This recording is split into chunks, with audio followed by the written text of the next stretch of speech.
Hello, my name is Headless, and for over a year I have been working on a Snowflake Iron Man count following in the steps of Alex Bailey's One Chunk Man. At the start I was simply playing for myself, but as time has passed I began to stream my progress on Twitch. Link is in the description if you're interested, obviously contains spoilers. As I have streamed, many have asked to see the early progress of my account. Unfortunately I wasn't recording back then. Fortunately, RuneLike takes screenshots of every level up, every quest completed, and quite a few other things. These screenshots, combined with my memories of those early days, have allowed me, with the much appreciated help of my new editor Source, to start putting my journey into videos to upload to YouTube. So welcome to this, the first episode of my One Chunk Man restricted Hardcore Iron Man Bat Out of Fell. So what is a One Chunk Man account? Alex Bailey's videos cover the rules in detail, but many people watching might not have seen those. If not, I highly recommend going over and watching them, but I'll quickly cover the rules as best I can here, for a given value quickly. The RuneScape map is split into 64 by 64 square chunks internally for memory reasons. In One Chunk Man, I can only operate in chunks of the map which I have unlocked. How do I unlock a chunk? By completing all meaningful objectives in all previous chunks. Exactly what counts as required for this is a fairly complex list, but the following are some of the simpler core objectives. Acquire and wear all best in slot gear for magic, ranged and melee, prioritising offense bonus over defense bonus. Available chunk specifically, which includes monster drops, shop items and static spawns, but not self-crafted best in slot items like, for example, a U shield, if I had access to U logs. I must complete all quests and mini-quests to the fullest degree possible. Complete the highest level tasks for every skill possible within the chunks. For processing skills like cooking, fletching and smithing, this is based on processing the raw materials, not on the end result. And I must complete all possible achievement diary tasks. For achievement diaries, I'm making myself do all easy tasks in the region before mediums are required, all medium tasks before hard are required, and so on and so forth. In pursuit of these goals, there are the concepts of primary item sources, secondary item sources, and tertiary item sources. Primary item sources are those available as guaranteed drops, being brought from shops, directly harvested from rocks, trees and the like, and other such readily accessible methods. These can be used to train appropriate skills and trigger grinds to process, wear, or otherwise use them. Secondary item sources are things like non-guaranteed drops from monsters, for example the raw chicken that's dropped by imps. These can trigger grinds or be used for quest steps, but they're not considered a primary means of training a skill. Tertiary drops are things not really linked to your chunks. The main source of them, especially early, is going to be random events, and these do not trigger grinds of any sort, though if I get lucky and get something good from a random event or other tertiary source, I am free to use them if they would be useful. You might be wondering what I mean by primary means of training a skill. Well, in order for me to be required to sit down and grind out a given skill level from chunk, I of course need some way to train myself in that skill. In order to count as a primary source, the XP source must not be time gated, so most ways of training farming do not count. If it's based on an item, I must have primary access to that item, to avoid the above grinding cooking via imp chickens problem. If this is all a bit confusing, I apologise. Hopefully by watching the video and having me explain what grinds I need to do when, things will become a bit clearer. If things are still confusing to you at the end, write a comment saying what confused you and I will try to explain in the comments or in the next episode. It is quite a complex set of criteria. I think that's about enough rules talk. Let's get to the interesting part. Actual account progress. The first chunk. The origin, Lumbridge Castle. To make things more interesting, I am dropping all items from Tutorial Island and I am not using the free Iron Man armour. As might be expected from the first chunk, it's got a fair amount of things for a One Chunk Man to do. Let's go over those. Firstly, I need to acquire best in slot gear for all combat styles. For range, there are none. That was easy. For magic, surprisingly enough, there are two items I need. One was a blue wizard's hat, a 1 in 16 drop from imps. The other was a simple iron dagger. One spawns in the goblin house just across the River Lum, and for some reason it has a +1 magic attack bonus. Weird, but hey, it's just sitting there, so no problems getting it. For melee, Bob sells a mithril battle axe, which means I need 20 attack to wield it. The goblins drop bronze square shields, men drop bronze medium helms. Leather boots spawn in the castle cellar. All in all, quite a lot of items, but none very hard to get. In terms of quests, there are 4 quests I could start in this first chunk, but none of them were completable. X marks the spot pretty much immediately needs you to go over to Draenor, so that one hit a dead end. Rune Mysteries nearly immediately needs you to go to the Wizard's Tower, dead end. Rest of the Ghost immediately needs you to go to West Lumbridge Swamp, dead end. Cook's Assistant was a little more interesting. I needed to gather a bucket of milk, a pot of flour and an egg. Normally simple, the usual way to get all of these, all just out of reach of me in this chunk. However, imps do have rare drops of both eggs and pots of flour. No buckets of milk, but handing in each ingredient is technically quest progress, so it must be done. Following on from quests, achievement diary tasks. Not much can be done in this one chunk, but I can pickpocket a man in Lumbridge, ask Hans my age, and chop and burn oak logs in Lumbridge. All are basically going to be passively completed as part of doing the rest of my requirements. Lastly, the skill grinds. First and foremost, dealing with the yew tree in the Lumbridge graveyard. Obviously it needs 60 wood cutting to cut down, but it also needed 60 fletching to process the yew log into arrow shafts, the lowest level way to process the highest level resource available, and 60 fire making. Add the earlier mentioned 20 attack from the Mythical Battle Axe, and that's everything I can do. However, that's not all the things that should be done. In this chunk are several fishing hotspots that would need me to grind 30 fishing, if I had a rod and any way to train fishing outside of even Bob random events. I don't, so that goes on the back burner. There is also, upstairs in the general store, a single onion, and whilst cutting the onion is an easy task that takes no cooking skill, it also doesn't give experience points, which is required by the One Choke Man rules for cooking in order to count as processed. What does count as processing it is to cook the sliced onions to make fried onions, but this needs 42 cooking. However, as I have no primary means of training cooking in this first chunk, it again goes on the back burner. I asked Hans my age, pickpocketed a handful of coins from men, and then brought myself a bronze axe from Bob.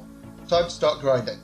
Over the next week or so, I chopped trees, starting with normal trees, swiftly moving to oak, then soon to willows. And at willows I spent most of that week. I bought a tinderbox and an axe from the general store, and varied between burning my logs and fletching them depending on my mood. Fletched, unstrung bows were sold to the nearby general store to slowly raise my cash stack.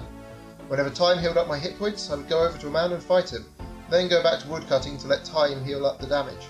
Slowly my combat skills rose alongside my woodcutting and firemaking. Somewhere along the line I got the bronze medium helm and bronze square shield drops. I started all available quests. I gained numerous bird nests, but they and their drops were tertiary item sources, so even if I had the means to process them, there was no actual need to. Eventually I chose to focus on fletching over firemaking, and proceeded to hit my goal of 60 woodcutting, followed by 60 fletching. Time for a bit of a break. I started focusing on combat. 20 attack came swiftly, letting me wield my new best-in-slot Mythical Battle Axe. With axe in hand I started killing imps. I needed several drops from them and knew it would take a while. It ended up taking longer than expected. Why? Because imps are arseholes who keep teleporting away from me, and, more crucially, out of my chunk. If they go even a single step outside of my chunk boundaries, I have to either give up and find another imp, or waste ages waiting for them to wander back in. Eventually though, I got all the drops I needed from them. Egg, flour, and a gross excess of wizard hats. All that was left was firemaking. I returned to woodcutting, and progress was swift. Firemaking gives much more experience per log than fletching, so it took me less than a day to finally get 60 firemaking. And at last, we were finished with the first chunk. Rolling my second chunk was a heady experience. I'd been stuck in a single tiny chunk for about a week, and I was looking forward to some more freedom. Now, there was a small variation on how I chose to roll my new chunks compared to the simple method Alex Bailey used. Whilst my chunk selection was still largely random, I chose a method that gave me some control over my destiny. Each time I unlocked a new chunk, I would in fact roll 2 potential chunks to unlock, then decide which of the 2 I wanted. This method would hopefully let me avoid some of the nastier early grinds, without allowing me to fully escape any of them. There was, after all, always a chance I would eventually roll 2 hard chunks at the same time. Unfortunately, I don't recall the chunks rolled but not taken during those early days, so I'll only be showing the chunks I actually chose. There were benefits and downsides to all the potential adjacent chunks for this first roll, but in the end, I was fortunate enough to roll what I believe to be the best available second chunk, directly north of Lumbridge Castle. Notable unlocks here include the cow pen, the chicken farm, which includes a milk churn, a field of potatoes, a farmer, and a hops patch. So, what grinds did this new chunk require of me? First off, there were no new best-in-slot items, so no grinds there. Quest-wise, this chunk gave me access to the cow field, so I could finish Cook's Assistant at last. This in turn would let me bake bread on the Lumbridge range, which was the Lumbridge Easy Diary task. All easy so far. Skill grinding was a bit more involved though. There was a farmer NPC in the new chunk, which required 10 thieving, a skill I'd already done a little of, but had less than dedicated myself to, so a few more levels were needed. Access to cows meant access to beef. Beef can be turned into sinew, then further into crossbow string. Doing this needs 10 crafting, and unfortunately I did have a primary method of training crafting. Wait, unfortunately? Yes. Because while the method was a primary source of experience, it was a really terrible, awful way of gaining experience. I had access to about half of the Lumbridge sheep pen, and could shear the sheep and spin their wool on the spinning wheel upstairs in Lumbridge Castle. This gives 2.5 experience per ball of wool. Leveling a skill to 10 requires 1,154 experience. Thus I needed to shear and spin 462 balls of wool, whilst the sheep constantly back away into chunks I cannot follow into. We'll get back to this grind later. The other grind was a matter of cleaning up loose ends. Between the cows, chickens and potatoes I had a plethora of options for training cooking. Thus it was time to grind 42 cooking in order to process that onion from the first chunk into fried onion. I started off by completing the cook's assistant quest and baking some bread. I followed this up by heading to the chicken pen and killing all in sight.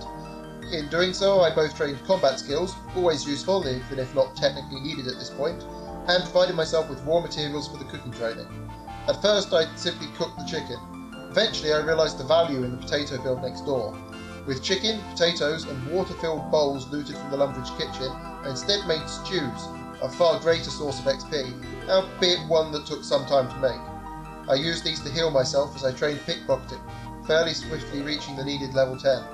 By the time I hit 42 cooking and fried those onions a few hours later, I had 30 attack, 21 prayer, 25 strength and 25 hit points.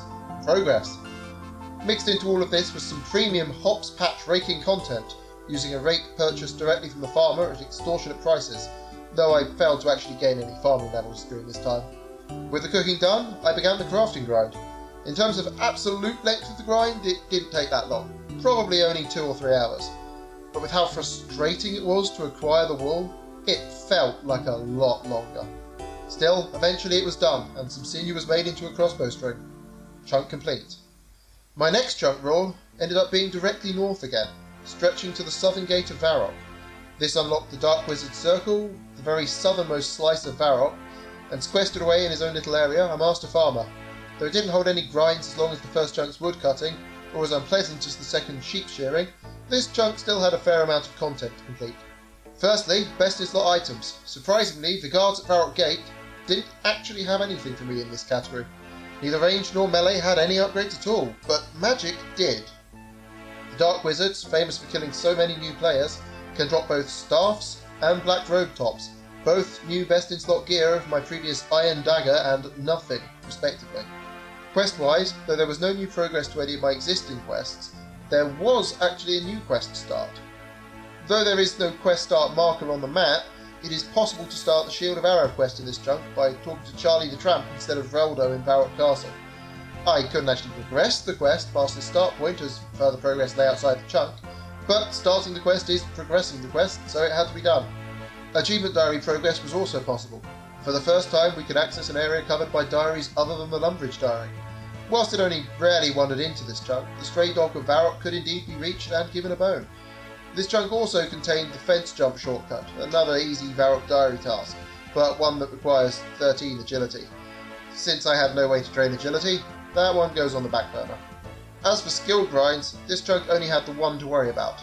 Master farmers need 38 thieving to pickpocket, but guards needed 40, so that was our goal. Dark Wizards also dropped blood runes, which would trigger a grind to process them, namely by using them in a spell, but as doing so needs a minimum of 62 magic, and I had no primary way to train magic due to lacking a steady source of runes, that too goes on the back burner.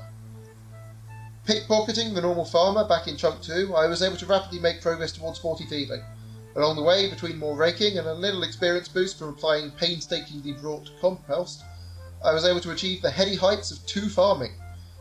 With 40 thieving achieved and a guard robbed of all he owned, I moved on to the remaining task, getting best in slot gear from the Dark Wizard's Circle. A simple, fast task, right? Right? Probably, yes. I, however, am a coward who greatly valued his hardcore status, and those wizards have a well-deserved reputation for destroying low-level players. So I decided it was an excellent time to go and train some combat levels first. Now, there was method to my madness, I promise. I had a distinct goal in mind, to raise my combat level to the point where even the level 20 Dark Wizards would no longer aggro on me automatically.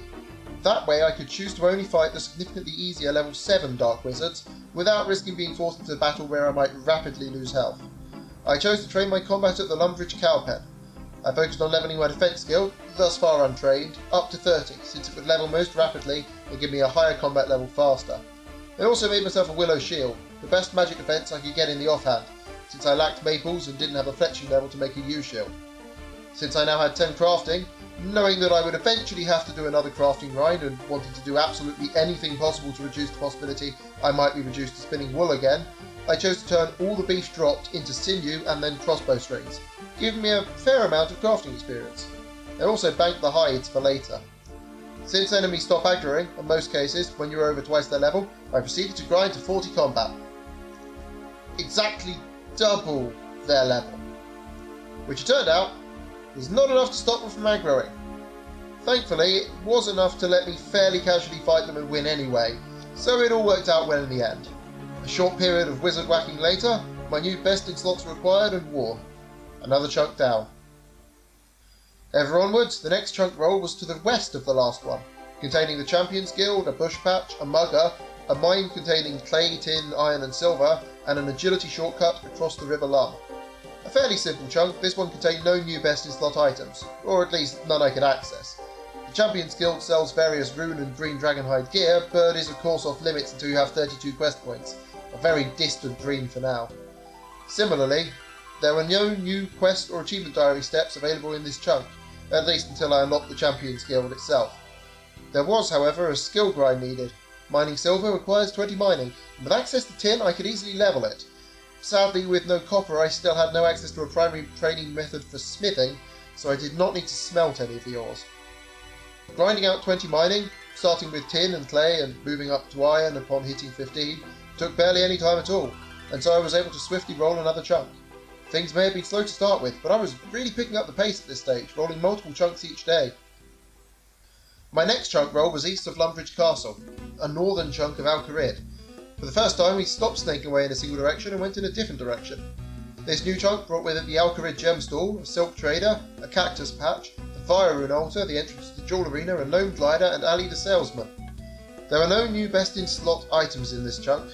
Ali sells various general shop type items and also chicken, which could make for a decent way to train cooking in the future, but his rune shop and his blackjack shop are both locked behind quests I cannot do yet. Quest-wise, I could start the feud, but nothing else. Ali wants me to head to Polnivneach, and that's miles away. The 30 thieving requirement to start the quest is a non-issue since I already have a higher thieving level than that. There were no achievement diary tasks in this chunk, so in the end, the only task needed before we could roll another chunk was due to the gem stall. It sells uncut sapphires and uncut emeralds. Cutting an emerald requires 27 crafting. Not too far, thanks to my previous cow massacres and sinew spinning, but still something needs to be done. I alternated between hopping worlds at the gem stall, cutting sapphires for 50 XP each, and, when the stall was brought out, going back to killing cows and spinning sinew. I am extremely glad I unlocked cows before doing this grind, as getting to 20, where I could have swapped to sapphires, with spinning wool alone would have been a nightmare. As it was only a matter of a handful of hours before the grind, and thus the chunk, was complete and an emerald was cut. My next chunk roll was back up north again, specifically north of the chunk containing the Champions Guild. This new chunk contained Gertrude's house, Juliet's house, the Cooking Guild, and a slice of West Farrock containing the Apothecary, my first anvil, and the West Farrock Bank. All in all, pretty exciting chunk for me. I was once again free of any new best in slot items.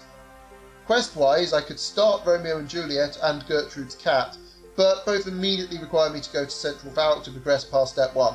Dead ends. There are also no new achievement diary tasks I could do. The stray dog often hangs around the Farrock anvils, but I've already completed that task when I unlocked the southern gates.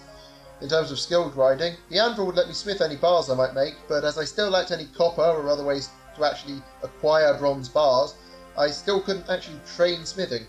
Still, the knowledge that when I did, I would have access to a bank and anvil so close to each other was a comfort. There was one grind of significance in this chunk, however. On the northwest corner of the chunk, the cooking guild requires 32 cooking and a chef's hat to enter, neither of which was a problem for me at this stage, having picked up a chef's hat from a random goblin back when I was locked in my first chunk. And obviously I already had 42 cooking from my previous grind to fry an onion. However, upstairs in the cooking guild were several spawns of various raw ingredients, including a chocolate bar, and the only way I could process a chocolate bar, given the chunks I had available, was by making a chocolate cake, a task which needed 50 cooking. Not an especially long grind, particularly when considering the cooking guild also contains spawns of both grapes and a jug, as well as plenty of water sources. By hopping worlds and collecting these until I had an inventory of 14 jugs and 14 grapes, then filling the jugs with water on the floor below and adding the grapes, I was able to make wine.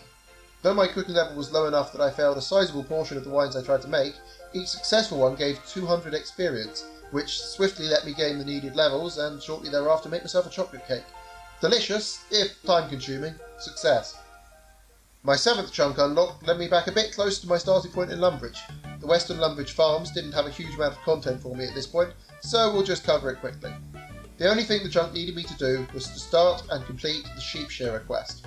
As I already had a few hundred banked balls of wool, this was a simple matter of carrying some wool from the bank to the quest start. Chunk complete. Chunk 8 was a big one, not so much in terms of required grinds, but in terms of unlocks. For this chunk was the main Alka Rid chunk, complete with all its shops, the palace, the sorceress's house, and the bank. First off, new best in slot items. There is a scimitar shop there, so I happily brought myself a mithril scimitar. There's also a plate legs and plate skirt shop that sells all the way up to Addy plate legs. My previous training to deal with the Dark Wizards meant I already had the stats to equip both immediately. With these two items, I was suddenly much more powerful in melee. In terms of quests, this chunk let me start Prince Ali Rescue, though to actually progress it significantly would require other chunks. Talking to Chancellor Hassan, and then Osman, completed all the steps I could access. The only other quest in the chunk, Shadow of the Storm, requires both Demon Slayer and the Golem to be completed before I could start it, so nothing needed there. In terms of achievement diaries, there was a task to fish some anchovies on the small net spot in the new chunk, but I still lacked both a net and a way to train fishing. There were no required skill grinds in this chunk either, however the chunk did give me access to both a tanner and a crafting shop that sold needles, thread and most moulds. I bought all I could, then set about tanning and processing all my banked cow hides from previous bovine butchery. In addition to just getting me some levels I felt like getting, this also let me upgrade my gear in several slots, not in the way required by the one chunk man rules, as craftable best in slot is not required, but still something nice to have. A hard leather body to fill my empty chest slot, a leather cowl to protect against foes my wizard hat could not, and even my first pair of leather gloves. Sadly, I ran out of cowhides before getting to 38 crafting, which would have allowed me to upgrade that leather cowl into a coif. Not a major issue though. The level 70 agility shortcut in the palace was locked behind the Hard Desert Diary, so even if I had a way to train agility, it was thankfully not required. With that diversion done, however, it was once more time to roll a new chunk. Chunk 9 turned out to be the Ham Hideout chunk. The main feature, of course, being said hideout, though the chunk also gave me a slice of Lumbridge swamp, plenty of rats, and a tree patch I still lacked the level to do anything with. Pickpocketing Ham members and killing their guards seemed to give much the same drop table, and there wasn't much I strictly needed from them, the one thing being a ham cloak, which would be my first cape slot item. In addition, pickpocketing Ham members could get me iron or steel pickaxes, not required by my chunk rules, but highly useful for any future mining grinds. They also gave coal ores, which in combination with the iron I could acquire either from other Ham members or from mining, meant I now had a backlogged 30 smithing grind to make steel, once I had a primary smithing training method. An hour or so spent on pickpocketing and a little bit of stabbing gave me all I needed from the deluded fools. In terms of quests, I could start Lost City within this chunk, though obviously I couldn't progress it far. Talking to the adventurers in their little swamp camp, then finding and talking to the leprechaun hidden in a nearby tree was swiftly done, then no further progress until Intrana. Ah well, one day. No diary task to complete, so onwards to the next chunk. My next chunk roll brought us back to the desert, specifically to Shantae Pass. Gateway to the desert proper, this was a rather important little unlock. The Cowfight cave in this chunk was useless without a Slayer task, but the main Cowfight lair, with its queen in tow, was now an available chunk for future rolls. A terrifying prospect that even my roll 2 pick 1 method of choosing new chunks might not keep me safe from forever. Still, for now the only thing of note that I could actually access within this chunk was Shantae's shop. It sold me no best in slot items, but it does sell bronze bars. This, combined with my anvil up in Varrock West, meant I now had a primary means of training smithing. With coal and iron ore from previous chunks, I now had a 30 smithing grind to do. In terms of quests, I could start Tourist Trap, but as per usual the rest of the quest required many more chunks unlocked first. Diary-wise, I had to step out into the desert proper and cut a Caridian cactus to fill a water skin. It took a couple of tries to succeed, from what I recall, but that still only took a minute or so. On to the main content of the chunk. Hopping worlds to buy bronze bars at Shantae's store is fairly inconsistent. If you're lucky, all the worlds are stocked and you get hundreds of bars per hour. If you're unlucky, someone has botted them all that day and you're lucky to get even 100. Thankfully, I only needed to grind 15 smithing using these bars. At that point I had the option to swap to smelting and smithing self-mined iron instead. In the end, luck was with me and I was able to easily buy enough bars to get me into the high 20s before having to start processing my iron stockpiles. Along the way, I made progress on several side grinds I've been slowly working on for a while. A lucky beginner clue casket got me a fire staff, an excellent way to save money whenever I eventually have to train magic. Raking farming patches is a slow experience, but around this time I got my farming high enough to plant barley in the hops patch, allowing a much faster, if still objectively slow, way to train it with seeds stolen from the master farmer south of Varrock. With 30 smithing approaching, I took the opportunity to process some of the iron I still had banked from previous mining grinds. Though the chunk of rules do not require me to craft Bessen's Lock gear, it doesn't stop you doing so. Making myself an iron full helm, kite shield and chain body, I at last had a similar level of defence to that which most ironmen get for free, even if an iron plate body was out of my reach for now. At 30 smithing, I made myself a steel bar from self-mined iron and ham coal, and the chunk was complete. It is here I must be completely honest. I have described the chunk rolls so far as if they happened exactly in this order, which they did, but also as if these were the only rolls I made, which they weren't. In truth, there were several other chunks I unlocked over the course of this time period. The problem is, this all happened a long time ago, and none of the other chunks had any grinds or upgrades or anything of note in them that would let me easily remember exactly when they occurred.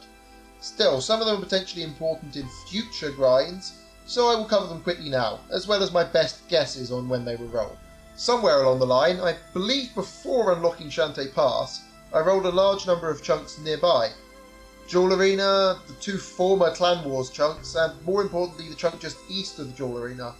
None held anything for me at this present time, but that eastern chunk also happened to be the same chunk as the haunted mine over in Mauritania. Being unable to enter that half of the chunk, I was obviously unable to do the quest there right now, but it would aid my explorations of Mauritania in the future, whenever I might get over there normally. I also unlocked the chunk just east of Shantae Pass, as the small peninsula from Clan Wars let me enter the chunk even if I couldn't do anything. Just after Shantae Pass was completed, I believe I rolled the chunk just east of that one. That chunk contained the Desert Salamander's hunting region, as well as the Desert Lizard Slayer monsters. Neither something I could actually use at the time, but certainly important for future grinds. It was not only in the south I rolled this kind of unplaceable, timeless chunk, however. To the north, at some point I think was after Shantae Pass, I rolled the Grand Exchange, obviously useless for a chunker, and then the chunk directly north of the Grand Exchange. This did lead me into the wilderness for the first time, but those shallow wilderness chunks contain little except wandering skeletons and low-level monsters. No grinds at all. Finally, to the west I rolled Draenor Manor, obviously a chunk with a whole heap of interesting and useful content in it, as well as kilowatts, but alas, I entered the chunk from the east. Though I could stand on a few squares of the east edge of the chunk, thus making it a valid roll, the trees and the fence blocked me from circling around to the actual entrance. The contents of Draenor Manor would remain locked for me until such time as I unlocked the Draenor Crossroads to the south. What then was my next chunk roll of significance? Well,